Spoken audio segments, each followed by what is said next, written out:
You are about to learn one of the biggest secrets in the history of the world. It's a secret that has huge effects for everyone who lives on this planet. Most people can feel deep down that something isn't quite right with the world economy, but few know what it is. Gone are the days where a family can survive on just one paycheck.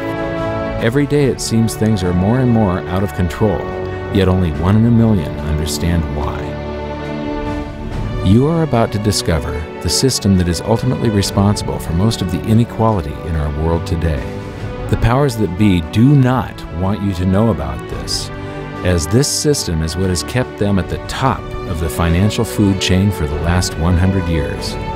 Learning this will change your life because it'll change the choices that you make. If enough people learn it, it'll change the world because it'll change the system. For this is the biggest hidden secret of money. Never in human history have so many been plundered by so few, and it's all accomplished through this, the biggest scam in the history of mankind.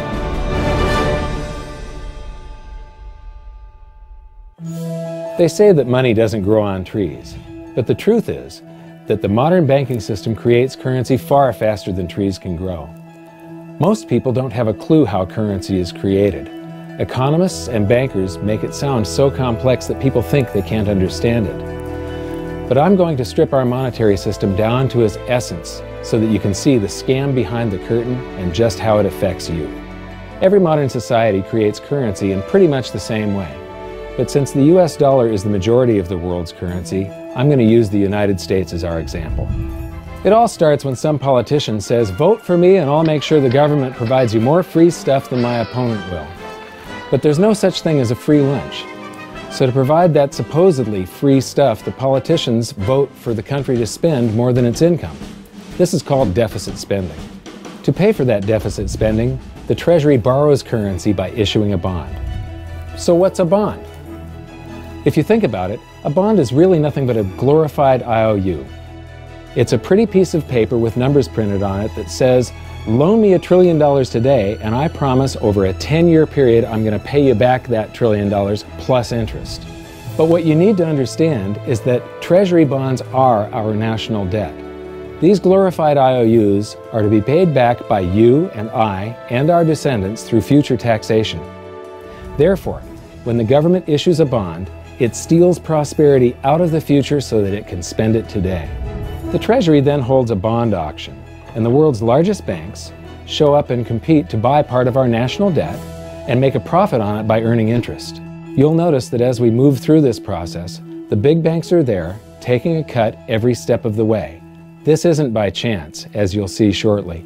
Then, through a shell game called open market operations, the banks get to sell some of those bonds to the Federal Reserve at a profit. To pay for the bonds, the Federal Reserve opens up its big old checkbook and writes bad, bogus, counterfeit checks that should bounce because they're drawn on an account that always has a zero balance. There isn't 1 penny in there. To quote from the Boston Federal Reserve, "When you or I write a check, there must be sufficient funds in our account to cover that check. But when the Federal Reserve writes a check, there is no bank deposit on which that check is drawn. When the Federal Reserve writes a check, it is creating money." The Fed then hands those checks to the banks, and at this point, currency springs into existence. The banks then take that currency and buy more bonds at the next Treasury auction. But what is a check? A check is also an IOU. When you write a check, you're making a note that says, "Here's my IOU for cash. All you have to do is go to the bank and pick it up." Now, it's very, very important that you understand this process because we're going to come back later and show you the devastating effect this has on you. The Treasury issues IOUs, bonds. The banks then buy those IOUs with currency. The Federal Reserve then writes IOUs, checks, and hands them to the banks in exchange for the Treasury's IOUs, the bonds. And currency is created. So what's really happening is the Federal Reserve and the Treasury are just swapping IOUs, using the banks as middlemen, and abracadabra, presto, currency magically springs into existence. This process repeats and repeats over and over again, enriching the banks and indebting the public by raising the national debt. The end result is that there's a buildup of bonds at the Federal Reserve and currency at the Treasury. This process is also where all paper currency comes from. The Federal Reserve and the government mistakenly call it base money because they didn't watch episode 1 of this series and they don't know the difference between money and currency. But I will correctly refer to it as base currency because it is not money. It is currency, and as we've learned, there is a big difference. Money has to be a store of value and maintain its purchasing power over long periods of time. We learned in episode 1 that earlier in our history, our paper currency was just a claim check. It was a representation for real money of intrinsic value, the gold and silver that was held on deposit at the Treasury. You could walk into any bank and slap your currency, like say a $20 bill, on the counter and redeem it for real money, a $20 gold piece.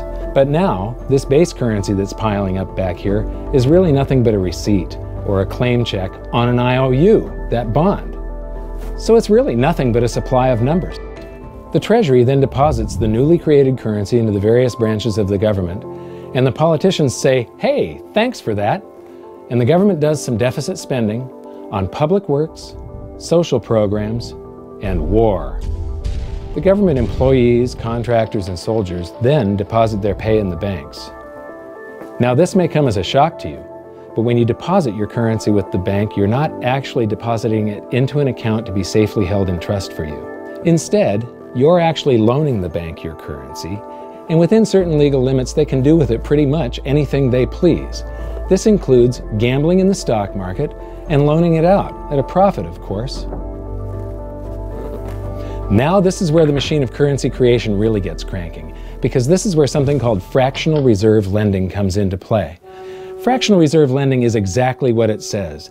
The banks are allowed to reserve only a fraction of your deposit and loan the rest out. Although reserve ratios may vary, I'm going to use a 10% reserve ratio as our example. If you deposit $100 in your account, the bank can legally take $90 of it and loan it out without telling you. The bank must hold $10 of your deposit in reserve just in case you want some of it. These reserves are called vault cash. But why does your bank account still say you have $100 if the bank has stolen $90 of it?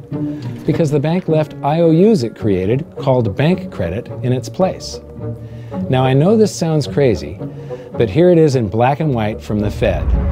Commercial banks create checkbook money when they grant a loan simply by adding new deposit dollars in accounts on their books in exchange for a borrower's IOU.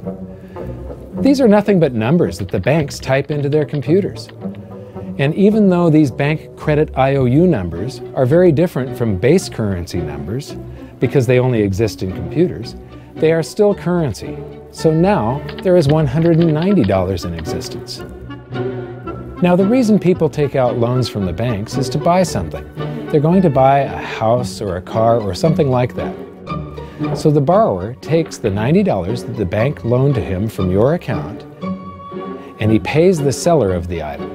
But then the seller deposits that currency into his account, and his bank loans out 90% of that and leaves bank credit numbers in its place. So now there's $271 in existence. This process repeats and repeats until under a 10% reserve ratio, an initial deposit of just $100 can create up to $1,000 of bank credit, all backed by $100 of vault cash, just 10%. But as I said, reserve ratios vary wildly. On some deposits, it's 10%, on others, it's 3%, and on some forms of deposits, reserve requirements are 0. The result is that the expansion of the currency supply by the banks is far greater than even this example would lead you to believe. So once again, when currency is deposited in the banks get to lend it out, and then it gets redeposited and relent, redeposited and relent, redeposited and relent over and over again, creating bank credit all the way. This is where the vast majority of our currency supply comes from. In fact, 92 to 96% of all currency in existence is created not by the government, but here in the banking system. Now, massive amounts of currency spewing into society may at first sound like a fun idea. That is, until you remember one of the most important hidden secrets of money from episode 1, that the prices of everyday goods and services act as a sponge on an expanding currency supply. The more currency we have, the more prices rise. This is where inflation comes from. The true definition of inflation is an expansion of the currency supply. Rising prices are merely the symptom. So our entire currency supply is nothing but a couple of bucks whipped up in this hocus-pocus scam where the Treasury and the Federal Reserve swap glorified IOUs, and a bunch of numbers that the banks just type into their computers. That's it. That's our entire currency supply. It's nothing but a supply of numbers. Some of them printed, most of them typed, and there is nothing else. But if you thought that was crazy, get ready to enter the twilight zone of modern economics. We work for some of that currency supply. True wealth is your time, but we trade away moments of our lives, hour by hour, day by day, and year by year, for numbers that somebody printed on pieces of paper or just typed into a computer. Now those numbers represent our blood, sweat, tears, labor, ideas, and talent. We are what gives the currency its value. But here comes the really cruel joke. We work hard so that we can save some of that currency, so that we can pay the tax collector. In the United States, it's known as the IRS. They then turn it over to the Treasury so that the Treasury can pay the principal plus interest on that bond that the Federal Reserve bought with a check drawn on an account that has nothing in it. Now let's do a recap on this section, because this is where the system begins to rob you and I on a massive scale. Much of our taxes are not used for schools, roads, and public services, but to pay interest on bonds that the Federal Reserve bought with a check drawn on an account that has nothing in it. The Federal Reserve is committing fraud. But here's one of the biggest secrets of them all. Before the establishment of the Federal Reserve, there was no need for personal income tax. The Federal Reserve was created in 1913, and that very same year, the Constitution was amended to allow income tax. Do you really think this was just a coincidence?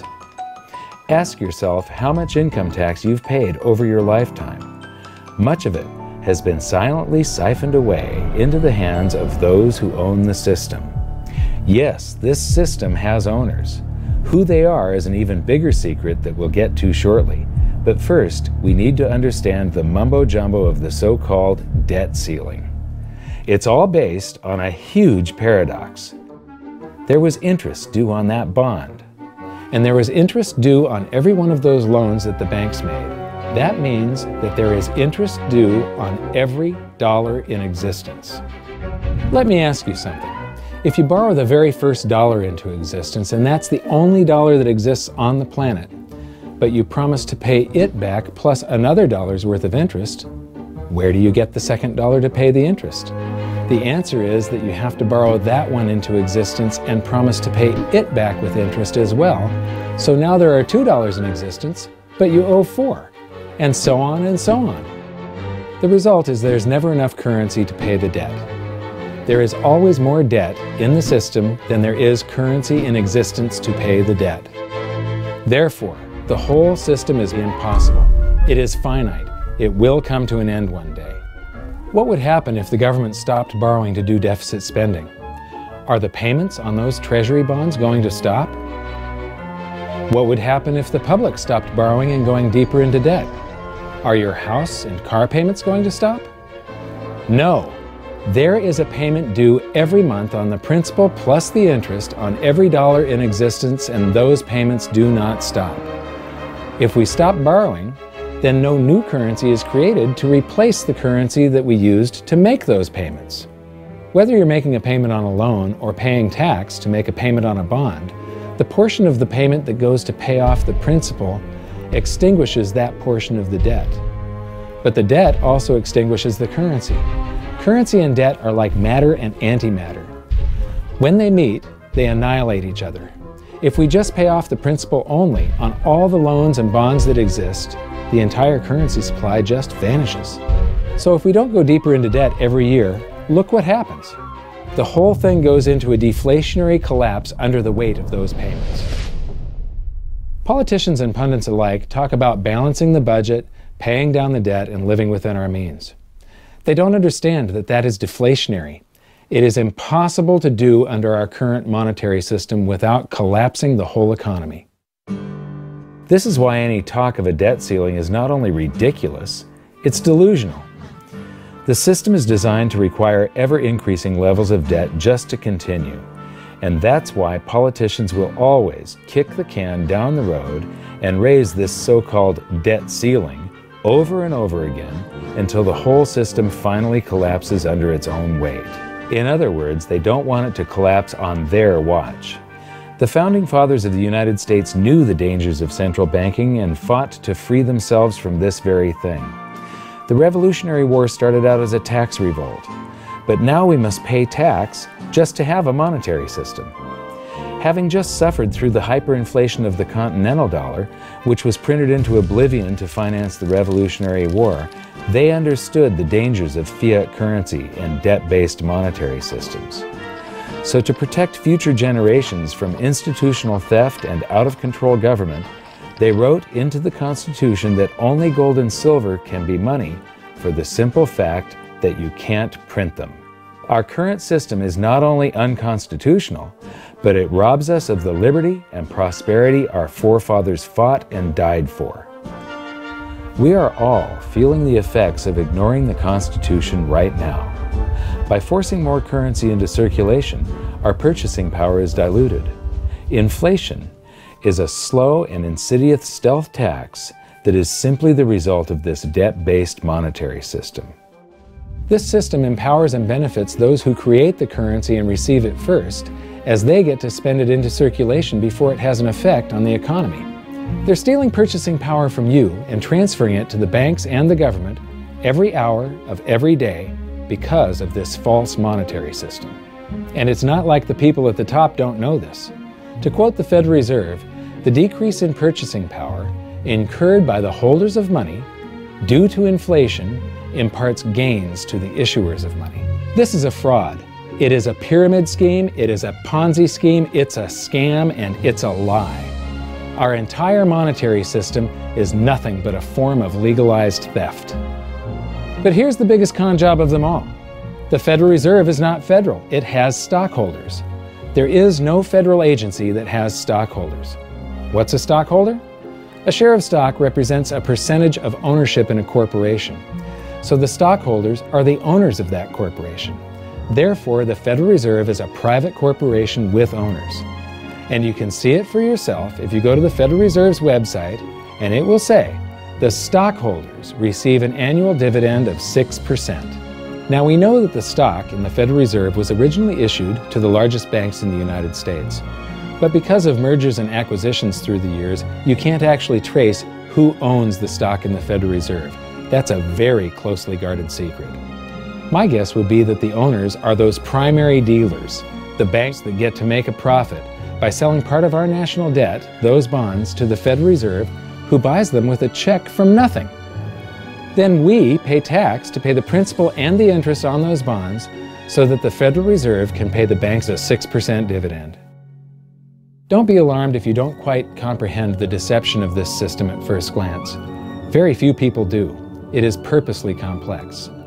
The economist John Maynard Keynes once wrote, "By this means, government may secretly and unobserved confiscate the wealth of the people, and not one man in a million will detect the theft." I believe that presented correctly, anyone can understand this system, regardless of how complex it is. So let's do a recap and break it down even more.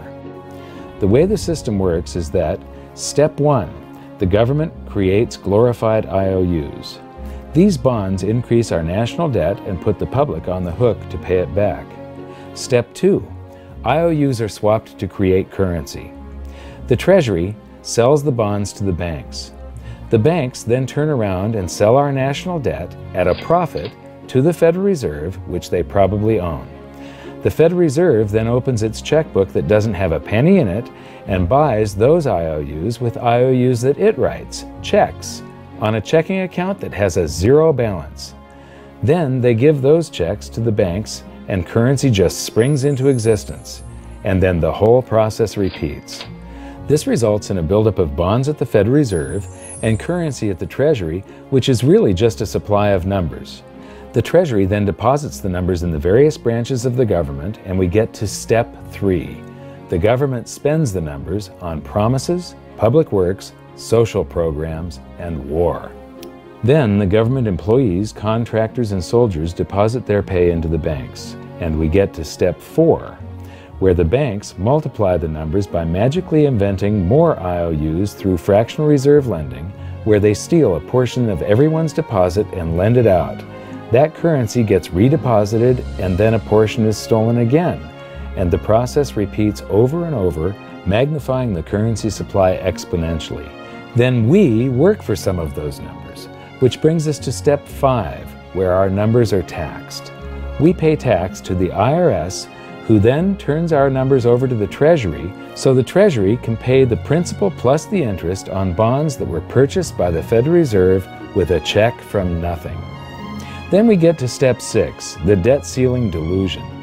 The system is designed to require ever-increasing levels of debt and will eventually collapse under its own weight because politicians always kick the can down the road. They don't want it to collapse on their watch. And finally, step 7, the secret owners take their cut. The world's largest banks own the Federal Reserve. Those banks make a profit selling our national debt to the Fed. They make a profit when the Fed pays them interest on the reserves held at the Fed, and the Fed pays them a 6% dividend on their ownership of the Fed. This system is fundamentally evil. It funnels wealth from the working population to the government and the banking sector. It is the cause of the artificial booms and busts of modern economies, and it causes great disparity of wealth between the rich and the working class. And it is only possible because we no longer use real money, we use currency. But worst of all, it is a form of enslavement. Bond is the root word of bondage. Whenever a government issues a bond, it is a promise to make us pay tax in the future. Nobody asked you if you wanted to pay tax today for the prosperity we all enjoyed in the last century. Nobody is asking our children if they want to work hard in the future to pay for the prosperity we're enjoying now. George Washington once wrote to James Madison, "No generation has the right to contract debts greater than can be paid off during the course of its own existence."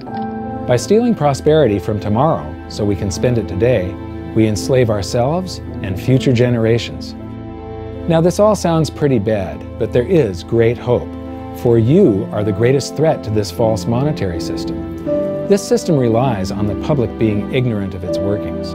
Please share this knowledge with everyone you know, because an informed public that fully understands the system can build a better future for generations to come. And now I leave you with this quote, widely attributed to a former director of the Bank of England. "The modern banking system manufactures money out of nothing. The process is perhaps the most astounding piece of sleight of hand that was ever invented. Banking was conceived in inequity and born in sin. Bankers own the earth. Take it away from them, but leave them the power to create money and control credit, and with the flick of a pen, they will create enough money to buy it back again. But if you want to continue as the slaves of bankers and pay the cost of your own slavery, let them continue to create money and to control credit." This is the Federal Reserve in Washington, D.C.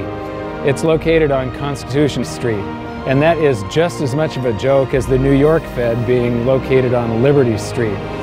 Both of them are unconstitutional, both of them limit our liberty, and they transfer wealth away from us every second of every day to the Federal Reserve, to the government, and to the banking sector.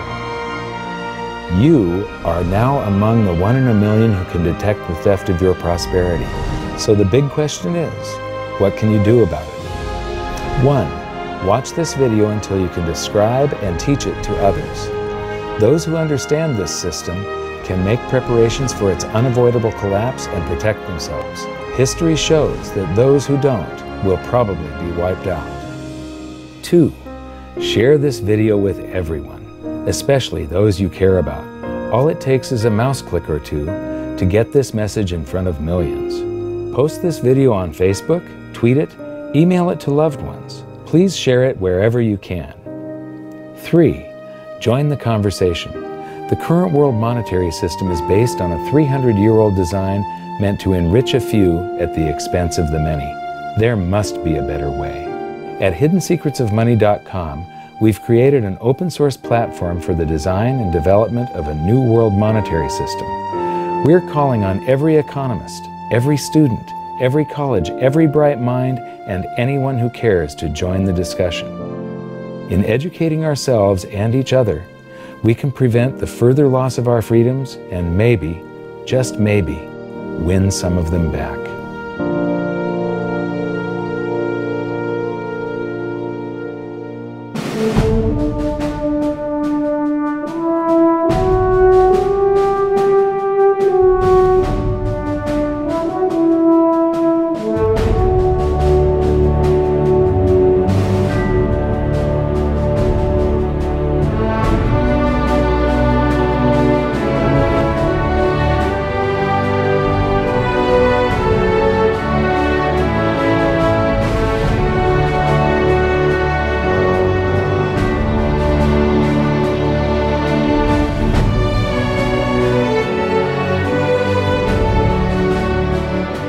I think your episode 4 is very beneficial, very helpful. It's going to introduce these ideas to a lot of people, and like I've just been talking about, we have to change people's mind, and the more they understand it, the better. And I think we're at this point now where more people in the last several years, 4 or 5 years, have thought about the Fed than they ever have in the previous 95 years. So I think an explanation and diagrams to show it is very helpful, because quite frankly, they're not going to get it in their grade school, they're not going to get it in their high schools, they're not going to get it in college unless they're in a very rare circumstance to understand how this works. You know, for years before I got involved in really studying gold and some of the things I write and talk about today, I was a monetary economist for decades. You know, in your video, you talk about the primary dealers. I was chief counsel and chief credit officer of one of the largest primary dealers for 10 years. So I had an inside seat on the Treasury market and have the privilege of working with several former vice chairmen of the Board of Governors, Manley Johnson and David Mullins, going back to the 80s and 90s. So I'm very immersed in what you were talking about. And I thought it was extremely accurate, extremely clear. I didn't think you were stretching on any points. It was really like something out of a PhD course, except that it was very easy to understand. I think it's accessible. I think we're seeing a little bit of a revolution in communications in the following sense. You know, as you point out, the Fed was created in 1913. Well, in 1913, there was no web, there was no YouTube, no Twitter. There was really no one to kind of stand up and oppose the Fed or call them out, if you will, or really get into a discussion that everyday Americans could follow. That's not true now with social media and everything else. You can reach out to millions and tens of millions of people and tell them what's going on. I think you've done that. You've done it successfully. I applaud it. I think this is a great video. I look forward to seeing it again. I know millions of people will enjoy it. Well, as we know, the Federal Reserve believes it can create money out of thin air, not realize money is supposed to represent real products and services. And what people don't realize is when the Fed does that, in effect, as Keynes pointed out, it's a form of taxation. It's a form of confiscation. And because people don't see it, the politicos get away with it, but it also undermines social trust. It just is corrosive throughout society. We're going to have a lot of turmoil in the coming years, but it's going to be the kind of turmoil that leads to positive things.